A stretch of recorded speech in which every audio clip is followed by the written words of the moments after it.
कांवड़ यात्रा 2024। जी हाँ, जहां एक तरफ इस बार कांवड़ यात्रा के पहले ही हफ्ते में 40 लाख से ज्यादा श्रद्धालु, 40 लाख से ज्यादा शिव भक्तों ने हरिद्वार से जल भर लिया है, तो वहीं आपको बता दें कि इस समय देहरादून, विकास नगर, हरबटपुर के कई इलाकों में जो खाद्यान्न है उसका संकट मंडरा रहा है, क्योंकि सप्लाई बाधित हो चुकी है कांवड़ यात्रा से।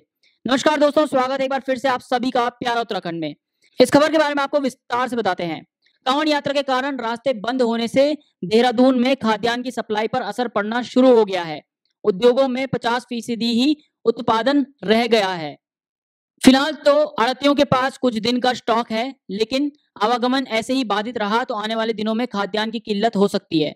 रसोई गैस पर भी इसका असर पड़ सकता है। लिहाजा कारोबारियों ने सरकार से वैकल्पिक व्यवस्था कराने की मांग की है।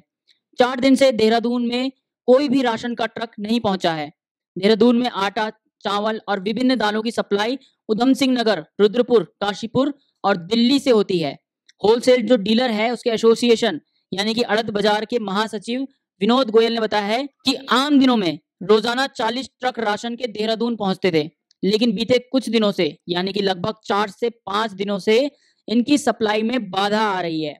उन्होंने ये भी बताया कि आढ़तियों के पास 2 से 3 दिन का स्टॉक होता है, वो भी खत्म होने की कगार में है। उन्होंने ये भी बताया कि प्रदेश सरकार को इस दिशा में कदम उठाना चाहिए।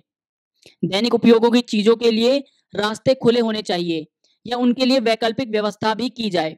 आपूर्ति बाधित होने से खाद्यान्न की कीमतों में बढ़ोतरी की आशंका भी जताई गई है।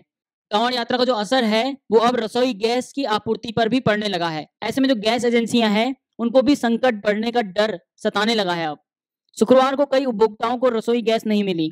आपको बता दें कि कई जो गैस एजेंसियां हैं उनका जो डिपो है वो हरिद्वार में ही है और कांवड़ मेले के दौरान आपूर्ति में देरी हो जाती है।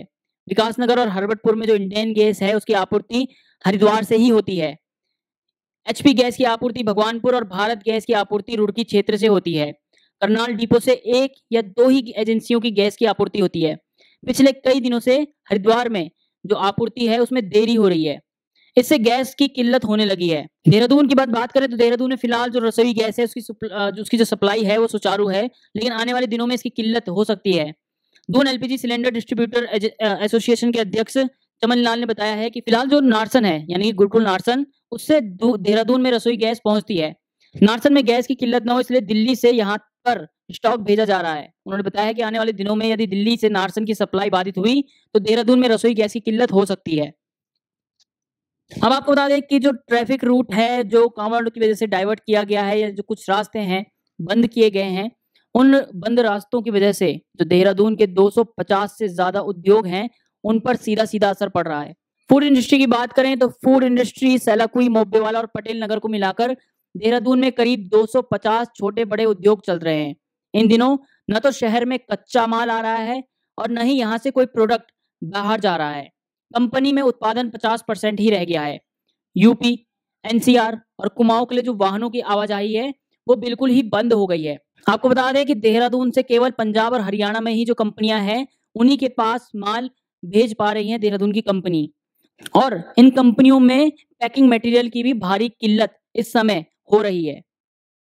सब्जियों पर भी कांवड़ यात्रा का असर दिखेगा देहरादून में, क्योंकि बरसात के चलते जैसे कि आप सभी को पता है कि देहरादून शहर में बीते 1 महीने से सब्जियों की किल्लत है, जिसके चलते सब्जियों की जो कीमत है उनमें तेजी आ रही है। बरसात और कांवड़ के चलते शहर में इन दिनों समय पर सब्जी के ट्रक देहरादून नहीं पहुंच पा रहे हैं। और आपको बता दें कि नासिक से पहले से ही प्याज और टमाटर की आपूर्ति बाधित है। इसके बाद अगर ये रूट नहीं जल्दी से जल्दी खुले तो शायद सब्जियों की कीमत पर भी और असर देखने को मिल सकता है। फिलहाल के लिए प्यार उत्तराखंड में इतना ही। जय हिंद, जय भारत, जय उत्तराखंड।